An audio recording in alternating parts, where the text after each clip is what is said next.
Good morning! Huling gabi na namin dito sa Vietnam. At dahil dyan, nag-avail kami ng dinner cruise. Sabi nila, isa daw sa hindi mo dapat palampasin dito sa Ho Chi Minh, Vietnam. Yung mag-cruise nga habang kumakain. Nandito na kami ngayon sa port. At ang dami-dami pala ditong mga cruise ships. Lahat ng to'y makakasabayan namin mamaya. Mula nga sa binabaan namin ng taxi, sumakay pa kami ng golf cart papunta dito sa Elite Saigon Cruise. Sa dinami-dami ng mga cruise sa Klook, eto nga yung nakakuha ng atensyon ko. Buffet style kasi yung mga pagkain. At dahil huling gabi na namin dito, gusto lang din namin mag-all out. Kumbaga kumain ng marami, mag-enjoy. At saka mamaya meron din kasing live music. Tapos may pa-fireworks pa. So feeling ko tuloy sulit na sulit. Pagdating nga namin, inabutan pa kami ng mga roses. Sabi nila 6:30 PM daw maglalayag na. Saktong 6:30 yung dating namin. Pero mukhang marami pang hinihintay. Marami pa nga yung mga pasunod sa amin. Pagpasok namin dito, bumungad ka agad sa amin yung napakaraming mga pagkain. Pero hindi pa yun open kasi 7 PM pa daw magsa-start yung buffet.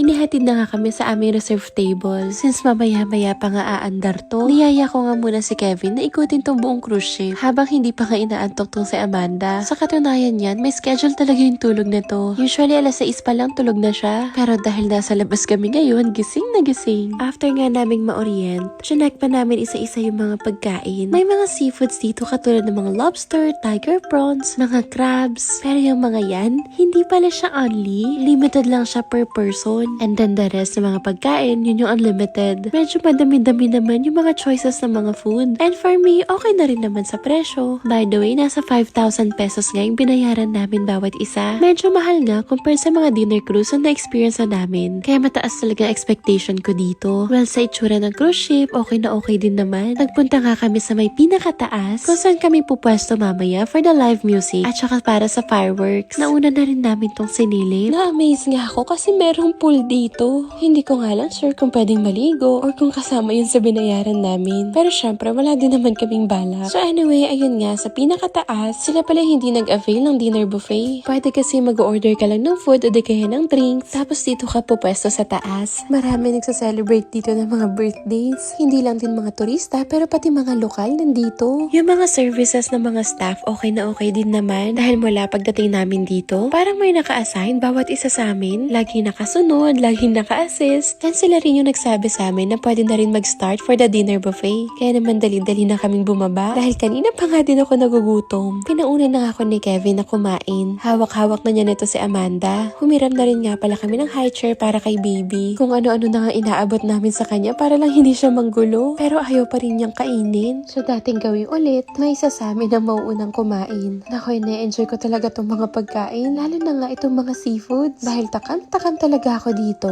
Nang matapos na akong kumain, nagwala na si Amanda. Kaya naman kinuha ko na siya sa kanyang upuan para makakain na rin yung kanyang daddy. Kasalukuyan na nga rin palang gumagalaw itong aming sinasakyan. As in, sobrang bilis lang talaga namin kumain. After namin mag-dessert, nagyaya na si Amanda na paglakad-lakad. Mabilis kasi talaga siyang maboard. Gusto niya yung marami siyang nakikita. Yung bang inilalakad siya. Kaya naman ayan at napagpasyahan namin na umakyat na nga sa taas. Mas maganda rin naman kasi talaga yung view doon. Maraming mga ilaw. Kaya naman siya na mag-e-enjoy siya. Mga ilang minuto na nga lang din magsisimula na yung live music. Kanina habang kumakain kami, may mga kumakanta at nagpe-play din ng piano. Ayan na nga at papailalim na kami sa bridge. Naalala ko tuloy yung dinner cruise namin sa bangko. Ganitong-ganito din yun eh. Pero mas maganda lang ngayon itong sinasakyan namin. Ay nakakatuwa lang na na-experience namin to. Alam niyo kung titignan, parang ang easy-easy lang. Pero ang hirap din talaga mag-travel na may kasamang baby. Lalo na nga at ngayon yung kakulitan niya. Marami nga din na nagsasabi na mas mahirap pa nga daw kapag naglakad ng baby. Kasi mas malikot daw. Si Amanda, hindi ko nga mawari kung malikot na nga ba talaga. Kasi may times na okay naman siya, madaling alagaan. Pero madalas din malikot. Kung ano-anong gustong kunin. Anyway, mga 30 minutes na rin kami naghihintay dito. Nang mag-start na nga na may kumanta. Mga Vietnamese love songs yung kinakanta nila. Hindi ko man naiintindihan pero maganda yung music. Kahit nga si Amanda napatigil at nakinig. Maya-maya pa nga biglang nagbago na yung music. Kanina medyo chill lang. Ngayon pang party-party na. Mas malakas na rin yung tunog kaya naman tinakpan ko yung tenga ni Amanda. Baka kasi masyado siyang maingayan. At maya-maya pa nga nagsimula na yung fireworks. O diba, ang bongga, dinner cruise na may pa-fireworks. Ayan at enjoy na enjoy nga siyang tignan. Naku, ang dami-dami ng memories ni Amanda. Kahit na magsasampung buwan pa nga lang siya neto. Gusto ko yung may mababalikan siya paglaki niya. Worth it din naman tong family trip namin kahit na nahirapan kami. Ang importante, nakakasama na namin si baby sa mga pasyal namin. Na dati, dadalawa lang kaming gumamit gumagawa. Medyo patapos na rin ito yung cruise. Kung mapapansin nyo nga, may mga nagsasayawan na rin. Mas lalo naging wild yung music. Kumbaga pang party-party na talaga. Ito namang si Amanda patulog na. Pero kahit inaantok na, ayaw pa rin bitawan tong bulaklak na hawak niya. Napakahigpit ng hawak, tas kapag kinuha ko naman, iiyak. Anyway, hanggang dito na lang muna. Maraming salamat sa panonood ha. Yun lang, bye!